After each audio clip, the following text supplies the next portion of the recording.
Hello, listeners, and welcome back to our channel MT Storyteller. So, I hope that all of you are doing great and all of you are eager to learn something new. That's why today I am here with our new story, The Emperor's New Cloth. This is a very interesting story. So, before moving towards it, if you are new to our channel, so please do subscribe to our channel. So, let's move towards our story. Many years ago, there was an emperor who was so excessively fond of new clothes that he spent all his money in dress. He did not trouble himself in the least about his soldiers, nor did he care to go either to the theatre or the chase, except for the opportunities then afforded him for displaying his new clothes. He had a different suit for each hour in the day, and as of any other king or emperor, one is accustomed to say he is sitting in council. It was always said of him, the emperor is sitting in his wardrobe. Time passed merrily in the large town which was his capital. Strangers arrived every day at the court. One day, two rogues calling themselves weavers made their appearance. They gave out that they knew how to weave stuffs to the most beautiful colors and elaborate patterns. The clothes manufactured from which should have the wonderful property of remaining invisible to everyone who was unfit for the office he held or who was extraordinarily simple in character. These must indeed be splendid clothes, thought the emperor. But had I such a suit, I might at once find out what men in my realms are unfit for their office, and also be able to distinguish the wise from the foolish. This stuff must be woven for me immediately, and he caused large sums of money to be given to both the weavers in order that they might begin their work directly. So the two pretended weavers set up two looms and affected to work very busily, though in reality they did nothing at all. They asked for the most delicate silk and the purest gold thread, but put both into their own knapsacks, and then continued their pretended work at the empty looms until late at night. I should like to know how the weavers are getting on with my cloth, said the emperor to himself. After some little time had elapsed, he was, however, rather embarrassed when he remembered that a simpleton or one unfit for his office would be unable to see the manufacture. To be sure, he thought he had nothing to risk in his own person, but yet he would prefer sending somebody else to bring him intelligence about the weavers and their work before he troubled himself in the affair. All the people throughout the city had heard of the wonderful property the cloth was to possess, and all were anxious to learn how wise or how ignorant their neighbors might prove to be. I will send my faithful old minister to the weavers, said the emperor at last. After some deliberation, he will be best able to see how the cloth looks, for he is a man of sense, and no one can be more suitable for his office than he is. So the faithful old minister went into the hall where the knaves were working with all their might at their empty looms. What can be the meaning of this? thought the old man, opening his eyes very wide. I cannot discover the least bit of thread on the looms. However, he did not express his thoughts aloud.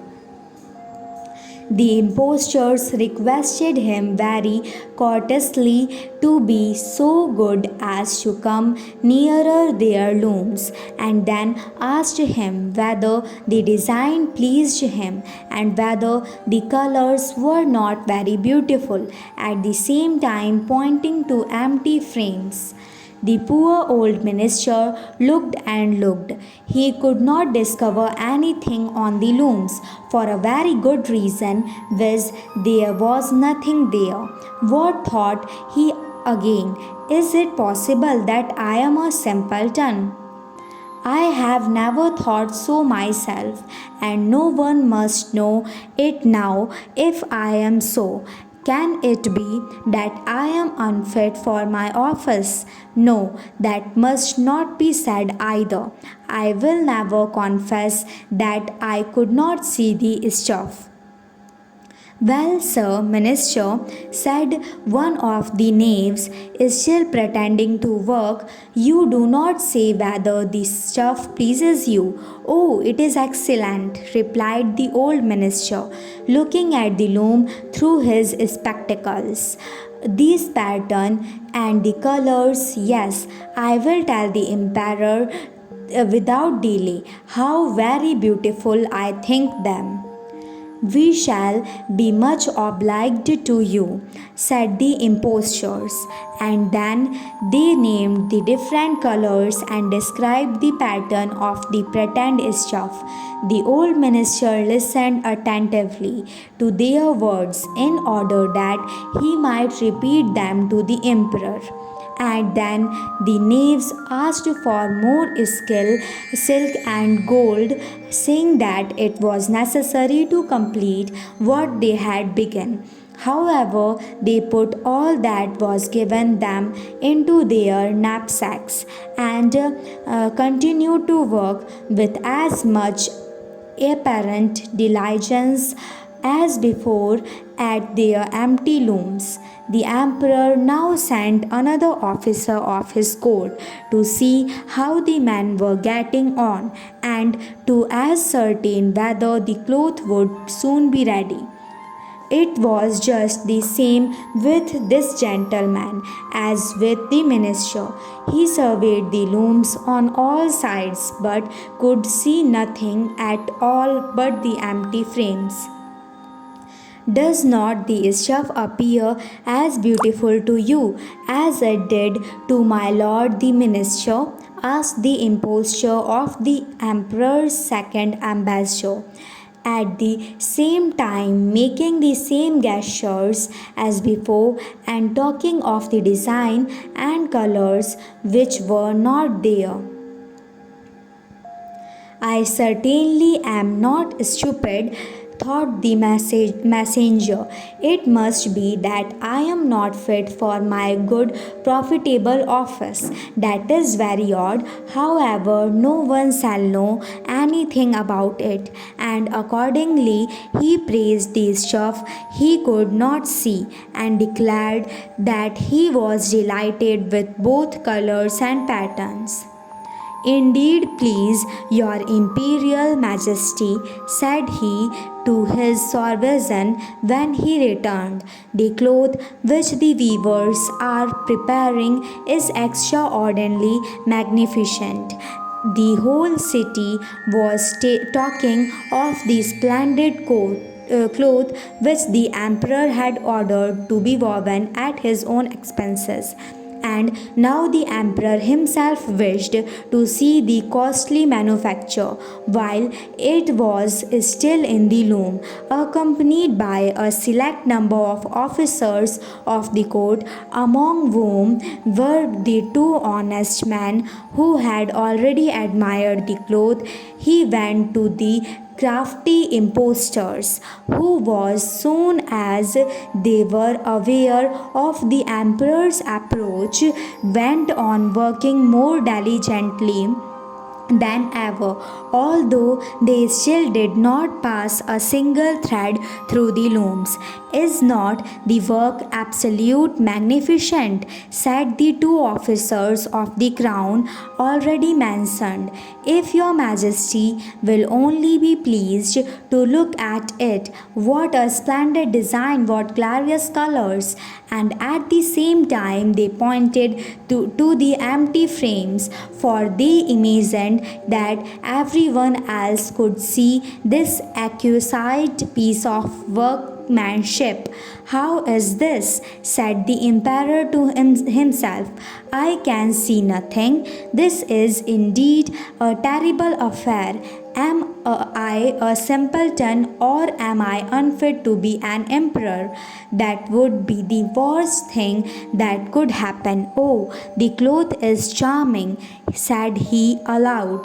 It has my complete approbation. And he smiled most graciously and looked closely at the empty looms, for on no account would he say that he could not see what two of the officers of his court had praised of such. All his retinue now strained their eyes, hoping to discover something on the looms, but they could see no more than the others. Nevertheless, they all exclaimed, "Oh, how beautiful!" and advised His Majesty to have some new clothes made from splendid material for the approaching procession. Magnificent, charming, excellent, resounded on all sides, and everyone was uncommonly gay. The emperor shared in the general satisfaction and presented the impostors with the riband of an order of knighthood to be worn in their buttonholes, and the title of gentleman weavers.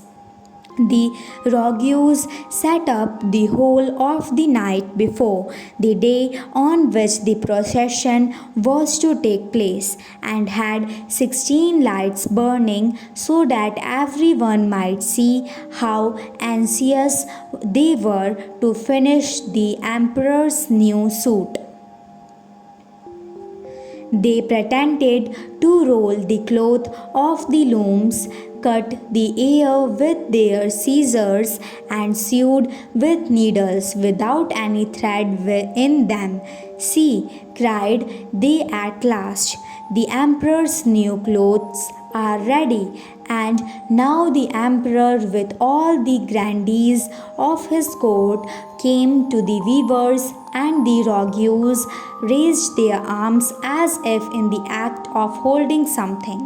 "Here are your majesty's trousers, here is the scarf, here is the mantle. The whole suit is as light as a cobweb. One might fancy one has nothing at all on when dressed in it. That, however, is the great virtue of this delicate cloth." "Yes, indeed," said all the courtiers, although not one of them could see anything. "If your imperial majesty will be graciously pleased to take off your clothes, we will fit on the new suit in front of the looking glass." The emperor was accordingly undressed, and the rogues pretended to array him in his new suit, the emperor turning round from side to side before the looking glass. "How splendid His Majesty looks in his new clothes, and how well they fit!" everyone cried out. "What a design! What colors! These are indeed royal robes. The canopy which is to be borne over your Majesty in the procession is waiting," announced the chief master of the ceremonies. "I am quite ready," answered the emperor. "Do my new clothes fit well?" asked he, turning himself round again before the looking glass, in order that he might appear to be examining his handsome suit. the lords of the bedchamber who were to carry His Majesty's train felt about on the ground as if they were lifting up the ends of the mantle and pretended to be carrying something, for they would by no means betray anything like simplicity or unfitness for their office. So now the emperor walked under his high canopy in the midst of the procession. Though the streets of his capital and all the people standing by and those at the windows cried out, "Oh, how beautiful are our emperor's new clothes! What a magnificent train there is to mantle, and how gracefully the scarf hangs!" In short, no one would allow that he could not see these much admired clothes, because in doing so he would have declared himself either a simpleton or unfit for his office. Certainly, none of the emperor's various suits had ever made so great an impression as these invisible ones, but the emperor has nothing at all on. "Listen to the voice of innocence," exclaimed his father, and what the child had said was whispered from one to another. But he was nothing at all on, at last cried out of all the people. The emperor was vexed, for he knew that people were right, but he thought the procession must go on now, and the lords of the bedchamber took greater pains than ever to appear holding a train, although in reality there was no train to hold. The end. I hope that all of you like this story, so please do like, share, subscribe, and comment on our channel. And if you want to listen any specific story, so let us know in the comment box. Thanks for listening.